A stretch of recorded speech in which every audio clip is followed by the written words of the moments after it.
Guys, আসসালামু আলাইকুম। কেমন আছো তোমরা সবাই? তো দেখো, বিল্লু রানী সকাল সকাল ঘুম থেকে উঠে সে এখন রোদ খাচ্ছে। যদিও এটা আমরা পুষি না, তবে এটা অনেক বেশি কিউট। আর দেখো, খেতে দিলে কি সুন্দর খাবার খেয়ে নেয়। দেখো, এখানে অবাক হয়ে গেছে ওর ভিডিও করতেছি বলে।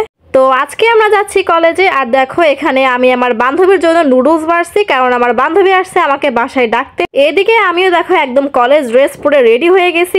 আজকে আমরা দুই বান্ধবী ঘরের মধ্যে একদম পার্টি করছি। আমিও বক্স বাজাইছি, আর এত সুন্দর সুন্দর গান শুনেই তো কলেজে যেতে ইচ্ছা করতেছে না। একদম মনে হচ্ছে ঘরে বসে এভাবেই দুই বান্ধবী গান শুনি আর পার্টি করি, কিন্তু কি করার, বের তো হতেই হবে, কলেজে যেতেই হবে। সো এখন বের হয়ে ভ্যানে উঠে পড়লাম দুই বান্ধবী। এইদিকে দেখো, আমার ছায়া দেখা যাচ্ছে, আর কি অদ্ভুত লাগতেছে। চুলগুলো দেখো উঠতেছে কিরকম, মনে হচ্ছে না একটা আস্ত পেতনি যাচ্ছে উঠতে উঠতে। তবে কি হয়েছে ভাই, আমি কোনো পেতনি থেকে কম নাকি? তারপরে আর কি উঠতে উঠতে চলে আসলাম কলেজে। আর দেখো, আমাদের কলেজে এখন কাজ চলতেছে। আমাকে একজন কমেন্ট করছিল যে মাঠের ভিডিও দেখতে চাই কলেজের, তার জন্য এই ভিডিওটা করা।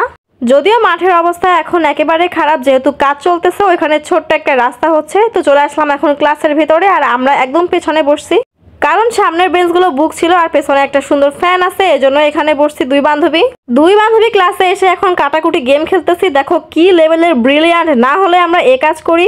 তো দুই ট্যালেন্টেড বান্ধবী এখন আমরা গেম খেলবো বসে বসে। এই গেম কে কে খেলছে ছোটবেলায় অবশ্যই সবাই কমেন্ট করবা।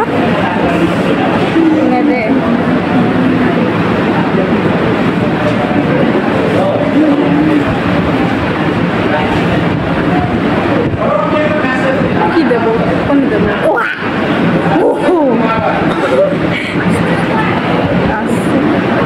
ওকে,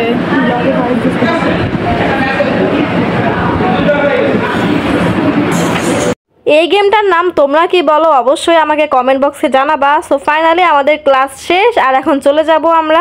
কিছুক্ষণ লাইব্রেরিতেই বসেছিলাম, দুই বান্ধবী গল্প করতেছিলাম, আর এখন দেখো আবারও বের হয়ে পড়ছি এই রোদের মধ্যে। আমি তো একদম পুরো ঝলসে যাচ্ছি, গরমে গলা একদমই শুকায় গেছে। তাই দুইটা লিচি ড্রিঙ্ক কিনছি একদম দুই বান্ধবীর জন্য ঠান্ডা ঠান্ডা। তারপর আর কি তিন বান্ধবী মিলে এতগুলা খাবার কিনছি, চিপস, চকলেট, সাথে লিচি ড্রিঙ্কও আছে। সবকিছু এখন আমরা খাবো। দেখো বান্ধবী কি লেভেলে দুষ্টামি করতেছে। খাবারগুলো নিয়ে ভাবলাম তিন বান্ধবী এখন পার্কে গিয়ে দোল খাবো আর অনেক এনজয় করব, আর চিপস গুলা খাবো। কিন্তু দুঃখের বিষয়, পার্কে আমাদেরকে ঢুকতেই দেয়নি। পার্কে ঢুকতে না দেওয়ার কারণটা সত্যিই আমি জানি না। প্রাইভেট শেষে ভোরবেলা আসলেও বলে ঢোকা যাবে না, এখন কলেজ শেষে আসছি সবগুলা বান্ধবী একসাথে, এখনো বলতেছে ঢোকা যাবে না। কি সব অদ্ভুত নিয়ম, আল্লাহ ভালো জানে। কি আর করার ভাই, মনটা একদমই খারাপ হয়ে গেল। ভাবছিলাম দোল খাবো, তাই এখন দাঁড়িয়ে দাঁড়িয়ে খাওয়া দাওয়া করতেছি আমরা। দোল খাওয়ার জন্য আরো এত দূর আমরা আসছি গরমের মধ্যে, কিন্তু দোল তো খেতেই পারলাম না। যাই হোক, এখন মন খারাপ করে চলে যাচ্ছি বাসায়। ভ্যানের পেছনে দুই বান্ধবী একদম ঝুলতে ঝুলতে। বাইরে আজকে কি পরিমাণে গরম সেটা তোমরাই দেখতে পারতেছো, মানে রোদে একদম ফেটে যাচ্ছি ভাই। গাইস, এটা কি দেখো তো, হি হি হি, কি গেস করতে পারবা? দেখো, আমি দেখো কি লেখা এখানে, দেখো তো, তালা ব্যাংক, সঞ্চয় করি ভবিষ্যৎ গড়ি।